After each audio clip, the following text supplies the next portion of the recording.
Hello everyone, आज हम पढ़ेंगे एनसीईआरटी क्लास 7th ज्योग्राफी का चैप्टर 2 इनसाइड आर अर्थ। इसमें हमें अर्थ के इंटीरियर के बारे में बताया गया है।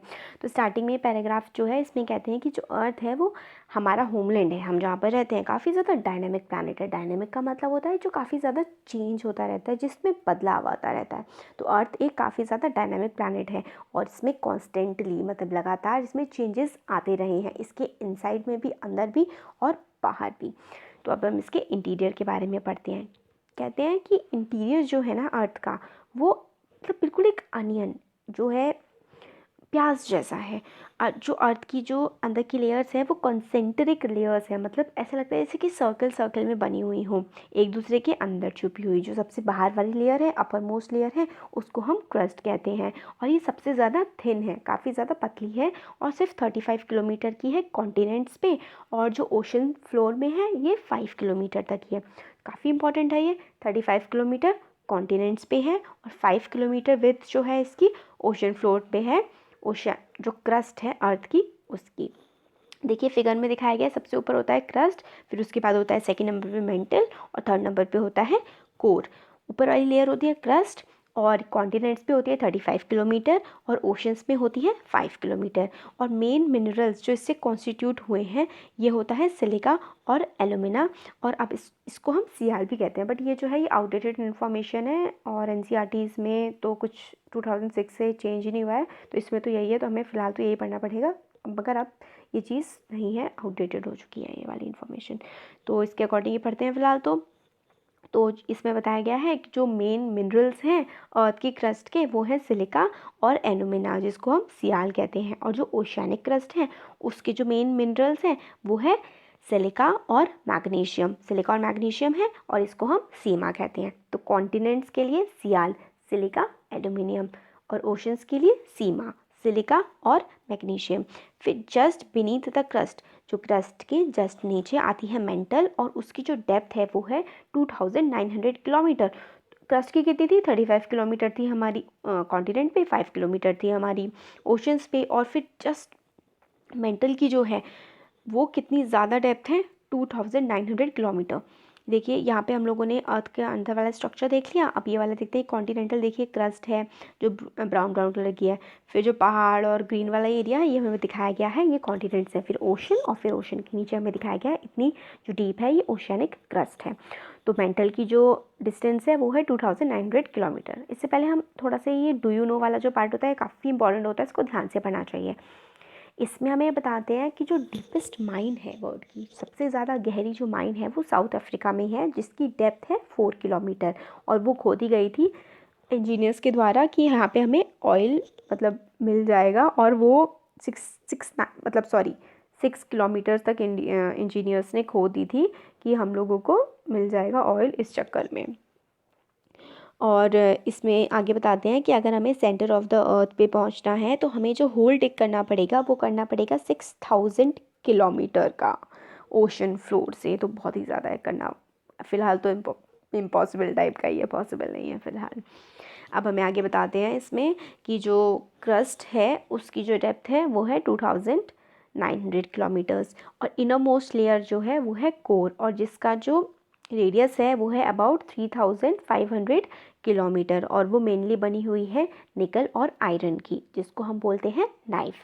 ठीक है, क्यों बोलते हैं नाइफ? क्योंकि हम लोगों ने ना इनिशियल लिए हुए हैं। देखिए निकल का इनिशियल क्या है? NI। आयरन के लिए हम लोग, आयरन का जो सिंबल है वो होता है Fe। तो NiFe नाइफ बोलते हैं। इनर मोस्ट लेयर है कोर। ठीक है, तो अपर मोस्ट थी क्या? क्रस्ट। उसकी डेप्थ कितनी थी? 35 kilometre on continents and 5 kilometre on oceans.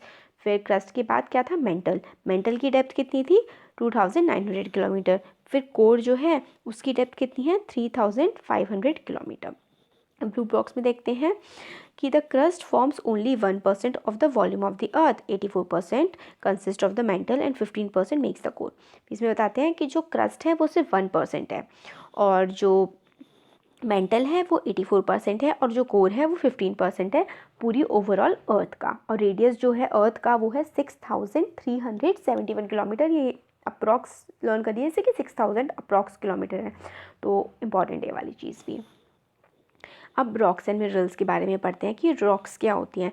जो अर्थ की क्रस्ट है वो बनी हुई है बहुत वेरियस टाइप की रॉक से, और कोई भी नेचुरल मास मिनरल मैटर जो ऊपर की तरफ आ जाता है ना, any natural mass of mineral matter that makes up the earth crust is called a rock. जो हमारी अर्थ की क्रस्ट बनी हुई है वो मिनरल मैटर से बनी हुई है, नेचुरल मासेस हैं, उनको हम रॉक बोलते हैं। और जो रॉक्स होती हैं वो डिफरेंट तरीके की हो सकती हैं, उनका जो रंग है वो अलग हो सकता है, साइज़ अलग हो सकता है, वो छूने में कैसी है, उनका टेक्सचर जो है वो भी काफ़ी अलग हो सकता है। तो मेजर 3 टाइप की रॉक्स होती हैं। पहली होती है इग्नियस, सेडिमेंट्री और मेटामॉर्फिक। तो मेजर बहुत ही ज़्यादा इम्पॉर्टेंट चीज़ है एग्ज़ाम्स के लिए भी, स्कूल के एग्ज़ाम्स के लिए अगर आप ये देख रहे हैं तो भी, यूपीएससी के लिए देख रहे हैं, स्टेट पीएससी के लिए देख रहे हैं, ये वाला जो पार्ट है ना रॉक्स एंड मिनरल्स बहुत ज़्यादा इंपॉर्टेंट है। तो 3 मेजर टाइप की रॉक्स जो होती हैं वो थे इग्नियस, सेडिमेंट्री और मेटामॉर्फिक। तो अब हम लोग देखते हैं कि क्या कैसे कैसे ये बनती है। जो मॉल्टन मैग्मा, मॉल्टन मतलब होता है पिघला हुआ जो मैग्मा होता है, जब वो ठंडा होता है तो वो सॉलिड बन जाता है। तो रॉक इस तरह से जो रॉक बनती है उसको हम लोग बोलते हैं इग्नियस रॉक्स, और इनको हम प्राइमरी रॉक्स भी बोलते हैं। इग्नियस रॉक्स कौन सी होती हैं? जो मॉल्टन मैग्मा होता है, लावा जो मैग्मा होता है ना, जो ज्वालामुखी में से निकलती, अर्थ की क्रस्ट जो है ना वो काफ़ी ज़्यादा गर्म है, तो अंदर से जो चीज़ निकल के आती है वो पिघली पिघली सी निकल के आती है ना। तो ऊपर की तरफ जब वो आती है तो वो ठंडी होके जम जाती है, उससे ही हमारे जो है रॉक्स पत्थर बनते हैं। इसको हम बोलते हैं इग्नियस रॉक्स, और इनको हम प्राइमरी रॉक्स भी बोलते हैं। इग्नियस रॉक्स जो हैं वो भी 2 तरीके की होती हैं, एक होती है इंट्रूसिव रॉक्स और एक होती है एक्सट्रूसिव रॉक्स। इंट्रूसिव रॉक्स का मतलब है, देखिए इन का मतलब होता है अंदर, जो अंदर अर्थ के अंदर ही जो रॉक्स रह गई होती हैं और के अंदर रह के जो रॉक्स बनती हैं उनको हम इंट्रूसिव रॉक्स कहते हैं, और जो अर्थ के सरफेस पे आकर के बनती हैं उनको हम एक्सट्रूसिव रॉक्स बोलते हैं। तो ये बोला गया है कि जो लावा है वोल्केनोज में से निकलता है, लावा एक्चुअली क्या होता है, फायरी जला हुआ रेड कलर का मॉल्टन मैग्मा होता है जो बाहर की तरफ आ जाता है अर्थ के इंटीरियर से। और ये जो मॉल्टन लावा होता है जब कम अर्थ के सरफेस पे आता है वो एकदम से ठंडा होता है और वो सॉलिडिफाई हो जाता है। तो इस तरीके से जो रॉक्स बनती हैं वो उनको हम एक्सट्रूसिव इग्नियस रॉक्स बोलते हैं। जैसे कि बोल दिया ना, बताया ना मैंने कि जो बाहर आके बन जाती हैं उनको हम एक्सट्रूसिव इग्नियस रॉक्स बोलते हैं।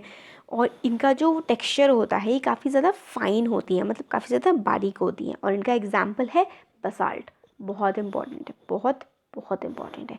एक्सट्रूसिव इग्नियस रॉक्स का एग्जाम्पल फट से दिमाग में आना चाहिए, बसाल्ट। एक्सट्रूसिव इग्नियस रॉक्स कोई बोले और बसाल्ट आपके माइंड में आए, ऐसा होना चाहिए। डेक्कन प्लेट्यू जो है वो बसाल्ट रॉक्स का ही बना हुआ है। हमारे इंडिया का जो महाराष्ट्र और थोड़ा गुजरात ये वाला जो एरिया है वो डेक्कन एरिया है ना, तो इसमें जो रॉक्स बनी हुई हैं वो बसाल्ट रॉक्स ही हैं। कभी कभी क्या होता है कि मॉल्टन मैग्मा जो है वो अंदर के अंदर ही रह जाता है अर्थ की क्रस्ट के अंदर, तो इस तरीके से जो रॉक्स बनती हैं उनको हम इंट्रूसिव इग्नियस रॉक्स बोलते हैं। यहाँ पे क्या होता है, ये काफ़ी धीरे धीरे ठंडी होती हैं, और इनकी जो ग्रिंडिंग मतलब टूटना, और जो इस टाइप के वो पेस्ट पाउडर का पेस्ट टाइप का बन जाता है, स्पाइसेस और जो ग्रेन्स होते हैं छोटे छोटे टुकड़े, इससे क्या बनती है, ग्रेनाइट बनती है। तो एक्सट्रूसिव बाहर वाली जो इग्नियस रॉक्स होती हैं वो होता है बसाल्ट, और जो अंदर वाली होती हैं वो क्या होती हैं, इग्नियस रॉक्स हमारी ग्रेनाइट उनका एग्जाम्पल होता है। ठीक है, कौन कौन सी इग्नियस रॉक्स होती हैं, इंट्रूसिव और एक्सट्रूसिव। एक्सट्रूसिव मतलब बाहर साइड, उसका एग्जाम्पल बसाल्ट। इंट्रूसिव मतलब अंदर की साइड, उसका एग्जाम्पल ग्रेनाइट। फिर आगे बताते हैं, रॉक्स रोल करती हैं, टूट जाती हैं, एक दूसरे से टकराती हैं, और इस वजह से क्या होता है, उनके छोटे छोटे टुकड़े हो जाते हैं। आप कोई भी 2 पत्थरों को एक दूसरे में टकराते रहिए, उनको तोड़िए, उनको कूटिए, उन पर प्रेशर डालिए, तो वो छोटे छोटे टुकड़ों में टूट जाएंगे ना। तो जो छोटे छोटे से पार्टिकल होते हैं उनको सेडिमेंट्स बोलते हैं। और इस तरीके के जो सेडिमेंट्स होते हैं वो हवा के ज़रिए, पानी के ज़रिए, कई ज़रियों से क्या होता है, सेडिमेंट्स इधर उधर पहुँच जाते हैं, है ना।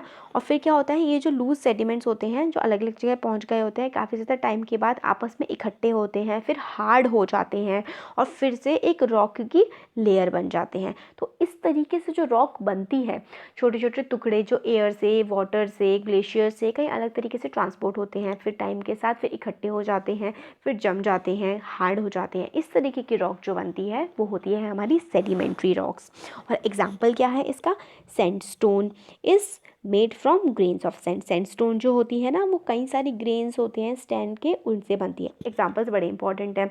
इंट्रूसिव इग्नियस रॉक्स जो अंदर की तरफ से बनती है, उसका क्या एग्जाम्पल है हमारा, उसका एग्जाम्पल है ग्रेनाइट। एक्सट्रूसिव जो बाहर आके बनती है, उसका क्या एग्जाम्पल है, बेसाल्ट जो डेक्कन प्लेट्यू में है।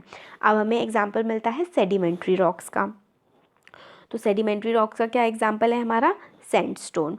ये रॉक्स जो होती हैं इसमें फॉसिल्स ऑफ प्लांट्स और एनिमल्स भी होते हैं और दूसरे माइक्रो ऑर्गेनिज्म भी इनमें रह सकते हैं। ये क्वेश्चन बहुत बार पूछा जाता है, बहुत सारे एग्जाम्स में, यूपीएससी में भी पूछा गया है कि कौन सी ऐसी रॉक्स हैं जिसमें फॉसिल फ्यूल्स पाए जाते हैं और दूसरे माइक्रो ऑर्गेनिजम्स पाए जाते हैं। तो कौन सी रॉक्स हैं, सेडिमेंट्री रॉक्स। सेडिमेंट्री रॉक्स कैसे बनती है, जब रॉक्स के टुकड़े होते हैं छोटे छोटे, कहीं प्रेशर की वजह से हार्डनिंग, फिर उसके बाद क्या होता है, फिर एयर से, वाटर से कई तरीके से इधर उधर ट्रांसपोर्ट हो जाते हैं, फिर बहुत टाइम बाद आपस में इकट्ठे होते हैं, फिर इन पे प्रेशर पड़ता है, ये हार्ड हो जाते हैं, तो सेडिमेंट्री रॉक्स बनती है। और एग्जाम्पल क्या है इसका, सैंडस्टोन इसका एग्जाम्पल है। और इसमें ही फॉसिल्स ऑफ प्लांट्स, एनिमल्स और अदर माइक्रो ऑर्गेनिजम्स पाए जाते हैं। इग्नियस और सेडिमेंट्री रॉक्स जो हैं वो चेंज हो सकती हैं और चेंज होके बन सकती है मेटामॉर्फिक रॉक। कैसे, बहुत ज़्यादा हीट होगी, गर्मी होगी, बहुत ज़्यादा प्रेशर पड़ेगा, तो इससे क्या होता है, इग्नियस और सेडिमेंट्री रॉक्स किस में कन्वर्ट हो जाती हैं, मेटामॉर्फिक रॉक में। मेटामॉर्फिक का मतलब ही होता है चेंज होना, बदलाव आना। तो मेटामॉर्फिक रॉक कैसे बनती है, इग्नियस और सेडिमेंट्री रॉक्स ही चेंज होकर के मेटामॉर्फिक रॉक बनती है, जब इसमें बहुत ज़्यादा हीट और प्रेशर जो है वो लगता है। और इसका जो एग्जाम्पल है, क्ले होती है चेंज होके वो बन जाती है स्लेट और limestone. Clay changes into slate, ठीक है। क्ले किस में चेंज हो जाती है, स्लेट में।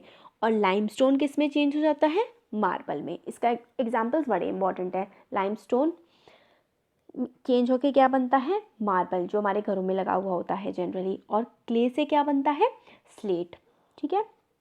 ये वाले हमारे तीनों टाइप के रॉक्स जो हैं कंप्लीट हो गए। अब हमें आगे बताते हैं कि रॉक्स जो हैं वो काफ़ी ज़्यादा यूज़फुल हैं।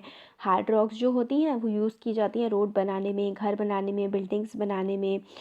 You use stones in many games में भी, है ना, जो हम लोग पिट्ठू का गेम खेलते हैं और हॉपस्कॉच, मतलब काफ़ी सारे गेम्स में भी स्टोन्स का यूज़ किया जाता है। अब इसमें आगे बोलते हैं कि आप लोग को सरप्राइज़ होगा कि जो ये जान के कि जो एक टाइप की रॉक है वो दूसरे टाइप में कन्वर्ट हो सकती है, एक साइकिल टाइप की बनती है। और process of transformation of rock from one to another is known as rock cycle. मतलब एक टाइप की जो रॉक है वो दूसरी रॉक में कन्वर्ट हो सकती है। ये देखिए साइकिल दी हुई है, बड़ी इंपॉर्टेंट है ये। सबसे पहले क्या होता है, अर्थ के अंदर से मैग्मा निकलता है। जब वो जो मॉल्टन सी जो चीज़ होती है ना, जो आप मॉल्टन मैग्मा जिसको बोल रहे हैं, जब वो अर्थ के सरफेस पे आ जाता है, क्रस्ट पे आ जाता है ना, तो उसी सेम चीज़ को हम लावा बोलते हैं, ठीक है। तो मैग्मा जो है जब वो अर्थ के सरफेस पे आ जाता है, फिर वो फटाफट जल्दी से कूल हो जाता है, तो कौन सी रॉक्स बनती है हमारी, एक एक्सट्रूसिव इग्नियस रॉक बनती है। अगर ये मैग्मा जो है ये अंदर ही रह जाता है तो इंट्रूसिव इग्नियस रॉक बनती है। फिर जो इग्नियस रॉक्स हैं ये टाइम के साथ क्या होता है, इन पे बहुत मतलब चेंजेस आ जाते हैं ना, टूट जाते हैं कई रीजंस की वजह से, तो सेडिमेंट्स बन जाते हैं टुकड़े। फिर वो सेडिमेंट्स आपस में जुड़ते हैं प्रेशर के साथ, टाइम के साथ, तो वो सेडिमेंट्री रॉक बनती है।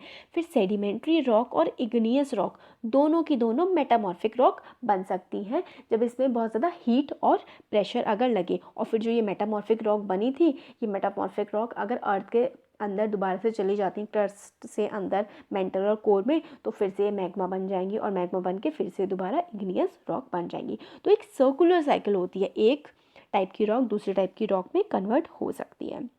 ये हम लोगों ने पूरा का पूरा, ये जो मैंने इसमें सब कुछ लिखा हुआ था, ये पूरा मैंने आपको इस फिगर से ही समझा दिया। फिर हमें इसमें बताते हैं कि जो रॉक्स हैं वो बनी होती हैं कई डिफरेंट मिनरल से। मिनरल जो होते हैं वो नेचुरली अकरिंग सब्सटेंसेस होते हैं और उनके कुछ कई अलग अलग तरीके की फिजिकल और कुछ डेफिनेट केमिकल कंपोजिशन होती है। तो रॉक्स कहाँ कैसे बनी हुई होती हैं? डिफरेंट मिनरल्स से। मिनरल्स हमें नेचुरली अकरिंग सब्सटेंसेस जो है नेचर में ही मिलते हैं मिनरल्स, ठीक है। मिनरल्स जो है नेचर में मिलते हैं, उनकी अलग अलग फिजिकल और केमिकल कंपोजिशन होती हैं, और मिनरल्स काफ़ी ज़्यादा इंपॉर्टेंट होते हैं ह्यूमन काइंड के लिए, हम लोगों के लिए। और कुछ एग्जांपल्स हैं मिनरल्स की, जैसे कि कोयला हम लोग जलाते हैं, नेचुरल गैस जो घर में हमारा जो गैस यूज़ करते हैं वो नेचुरल गैस ही तो है। पेट्रोल जो अपने कार और स्कूटी और हर चीज़ में डालते हैं, ये सारे के सारे मिनरल्स हैं। इंडस्ट्रीज़ में भी हम यूज़ करते हैं, जैसे कि आयरन हो गया, गोल्ड, गोल्ड के लिए तो दीवाना है हमारा देश, वो गोल्ड भी एक मिनरल है, यूरेनियम। और क्या मतलब ऑलमोस्ट हर चीज़ ही जो हमें अपनी अर्थ से मिलती है, सब कुछ ही हमें अर्थ से ही मिलता है, वो सब कुछ एक मिनरल ही है। तो हमारा चैप्टर कंप्लीट हो गया। Thank you so much.